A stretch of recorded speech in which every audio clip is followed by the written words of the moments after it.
Good evening, sir. Right at this very moment, I'm going to present to you my decision-making model.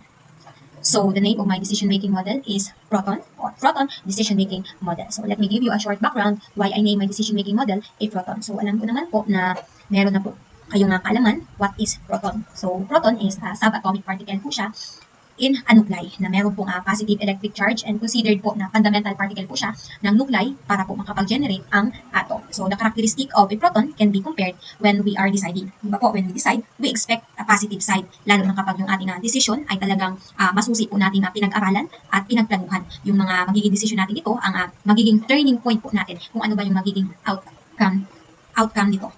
So this is the logo of Proton Decision Making Model.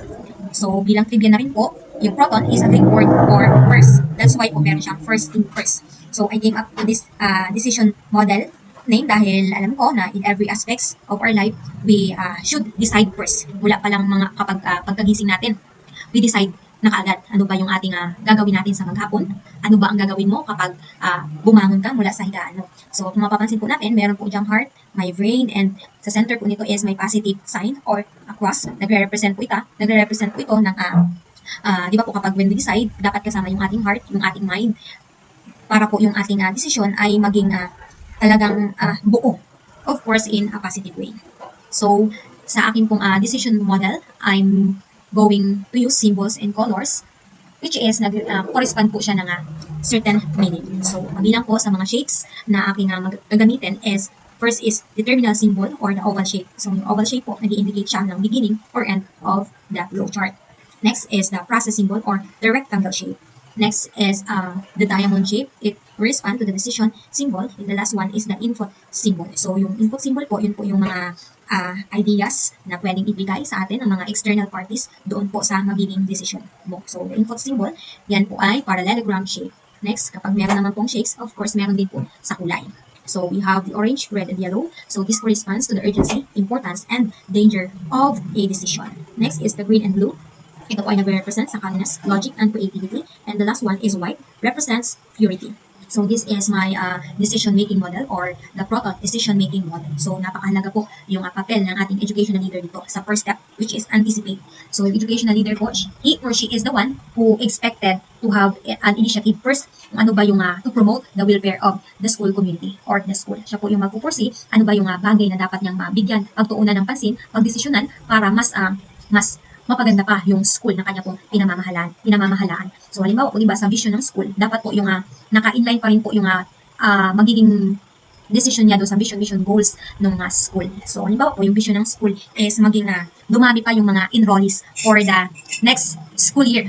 Yan, ang mag-anticipate po nun ay yung ating educational leader. So after that, papasok po dito yung kahalagahan ng collaboration. After ng educational leader na ma-anticipate na kailangan madagdagan yung mga enrollees niya for the next school year, magkakaroon ng collaboration. Dito po, yung mga school personnel is expected na makipagtulungan po sa ating educational leader. The next is seeking alternatives. So ito po sa seeking alternatives, yung every school personnel na kabilang doon sa paaralan, school personnel nga, is ina-expect po sila na magbigay ng any suggestions, alternatives, opinions, yung mga strategic ways nila na pwede nilang gamitin para ma-meet up yung anticipate ng ating educational leader na dapat madagdagan yung enrollees niya for the next school year. So seeking alternatives po yun. And then after that, determining alternative criteria. So after po magbigay ng mga alternatives ng mga school personnel, yung every alternatives po is lalagyan siya ng criteria. So halimbawa po yung alternatives ng 1, di ba?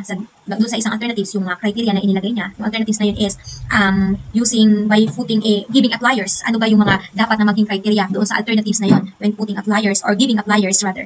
So next is the determining the necessity of each criteria. Ano ba yung kahalagahan ng bawat criteria na iniligay mo doon sa alternatives? Yun ba ay relevant doon sa alternatives na yun? Useful ba siya doon? And then the next step is selecting the best alternative. So pipiliin nyo na po yung matapos yung nagkaroon ng seeking alternatives, nagbigay po kayo ng suggestions, determine nyo yung mga criteria doon, yung kahalagahan ng bawat criteria doon sa alternatives, pipiliin po natin doon yung the best alternatives na pwede natin i-apply para po ma-meet up yung ating vision ng school. So the next is, would it be the best option? Yung bang napili nating alternatives na gamitin ay the best ba yun? Best option ba yun for your school? If it is no, don't pursue. Wag mo na siya ipagpatuloy. Kapag alam mo na hindi siya best option, magsimula po tayo doon sa first step, anticipation, collaboration, seeking alternatives. Balik lang po tayo sa first step. Kapag alam natin na dito pa lang sa would it be the best option, na sagot na natin ay no, magbalik po tayo sa first decision is anticipation, anticipating. So, if it is yes naman po, so kinakailangan po pa rin na tanungin pa rin natin ang ating mga sarili. Is it beneficial? Ang benefit magkakaroon ba ito ng benefit sa school personnel? No? Ano ba yung kahalagaan nito? Yung sino-sino ba yung makikinabang kapag yung alternatives na to ay pre-promote doon sa school? If it is no, don't do it. Kapag ito ay no, hindi siya qualified, huwag mo na pong ipagpatuloy. Ngayon, if it is yes, kailangan pa rin po natin natanungin, would it make a good impact? Magkakaroon ba ito ng good impact doon sa school? Ano ba yung may iwang impact nito sa inside the school community? No? After that, if it is yes, so you can execute the decision. You can execute the selected alternative. So after the implementation of alternative is the evaluation of the alternatives or the decision. Kailangan pa rin po natin i-evaluate yung ating napiling alternative. Kung ano pa ba yung dapat nitong i-develop. So that's it po. Yan po ang Proton Decision Making Model. Thank you po.